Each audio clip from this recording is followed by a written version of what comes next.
Hello friends, welcome to AB maths classes. आज हम अपना फिगर इट आउट करेंगे पेज नंबर 35 का। यहाँ पर हमें देखिए डी को बहुत अच्छे से समझना है, अपने प्रोटेक्टर को बहुत अच्छे से समझना है। तो देखिए एक जो हमारा ये डी होता है, इसमें आप ध्यान से देख रहे हैं 180 डिग्री तक एंगल मेंशन होती हैं, जैसे कि आपको मैंने इसमें दिखाए हुए हैं। तो देखिए सबसे पहले आपको यहाँ दिख रहा होगा कि यहाँ पर एक बड़े मार्क हैं और एक छोटे मार्क है। मैं नीचे वाइट पेपर ले लेती हूँ ताकि आपको अच्छे से दिखाई दे। तो देखिए यहाँ पर बीच में ये बड़े वाली लाइंस हैं, लार्ज लाइंस हैं, ये हमारी 10 डिग्री की होती हैं। 0, 10, 20, 30, 40, 50 ये 10 डिग्री की हैं। और जो दो 10 डिग्री की लाइंस के बीच में आपको दो 10 डिग्री की लाइंस के बीच में जो आपको ये मीडियम साइज लाइन दिख रही है, ये क्या है हमारी 5 डिग्री की। देखिए ये 0 डिग्री, ये 10 डिग्री, और दो 10 डिग्री की लाइंस के बीच में हमेशा हमारी 5 डिग्री की लाइन होती है। तो देखिए जब भी हमें एंगल को मेज़र करना होता है, हम किस तरीके से मेज़र करते हैं। मान लीजिए एक लाइन है, ये एक टिप है, ये जो हमारी सेंट्रल टिप है, जो आपको ये दिखाई दे रहा होगा, ये जो सेंटर का मार्क है, इसे हम अपने इस पॉइंट पर एज इट इज़ रखते हैं। तो देखिए मैंने कैसे रखा, लाइन के ऊपर लाइन है और ये जो सेंटर पॉइंट है वो ये मेरे पॉइंट पर है जहाँ मुझे एंगल बनाना है, वर्टेक्स पर है। मान लीजिए मुझे एंगल बनाना है 50 डिग्री का, तो मैं 50 डिग्री पर एक पॉइंट लगाऊंगी। देखिए 50 डिग्री का पॉइंट है, ये 50 डिग्री की बड़ी लाइन है 50 डिग्री। तो देखिए मैं अपने वर्टेक्स वाले पॉइंट को इससे मिला दूँगी, ज्वाइन कर दूँगी, और ये जो एंगल बनेगा हमारा, ये हमारा 50 डिग्री का बनेगा।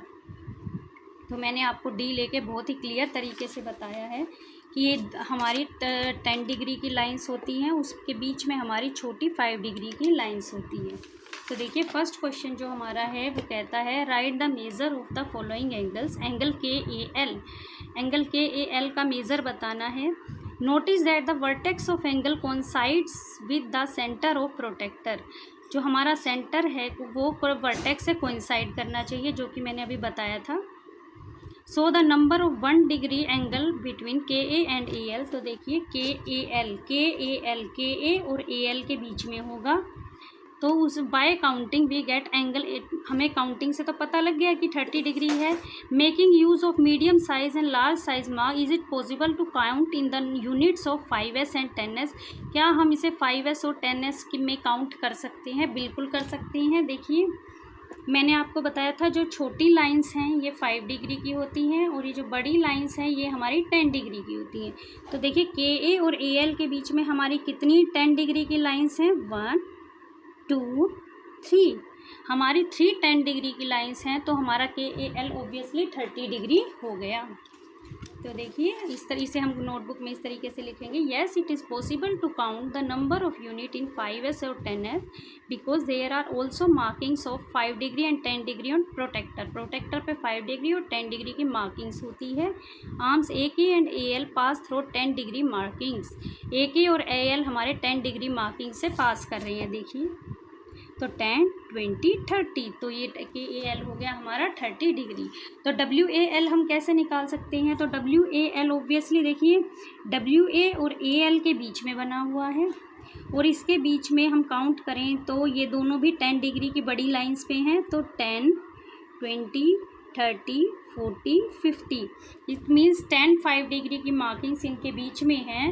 तो 5 10 डिग्री की मार्किंग्स इनके बीच में आती हैं। तो क्या होगा angle W A L 50 degree. देखिए 10, 20, 30, 40, 50, 10 डिग्री की मार्किंग्स को काउंट कीजिए। ये ऐसे ही एंगल टी ए के, तो देखिए टी ए के बीच में कितनी मार्किंग्स हैं? 1, 2, 3, 4, 5, 6, 7, 8, 9, 10, 11, 12 10 डिग्री की मार्किंग्स हैं। तो क्या एंगल बन गया? 12 इंटू 10 120 डिग्री। तो इन दोनों क्वेश्चंस को हम इसी तरीके से लिखेंगे। In the arms A L and A W pass through 10 degree markings, there are 5 10 degree markings between A L and A W. तो डब्ल्यू ए एल आ गया 50 डिग्री और एंगल टी ए के आ गया 120 डिग्री। आप चाहें तो अपनी नोटबुक में एज इट इज़ इसी तरीके से लिख सकते हैं, आपका एग्ज़ाम में कोई भी मार्क्स नहीं कटेगा। तो ये वीडियो हमारी यहीं तक थी। नेक्स्ट वीडियो में हम नेक्स्ट फिगर इट आउट करेंगे। तब तक हमारे चैनल के साथ बने रहिए और हमारे चैनल को जितना हो सके लाइक शेयर एंड सब्सक्राइब ज़रूर कीजिए।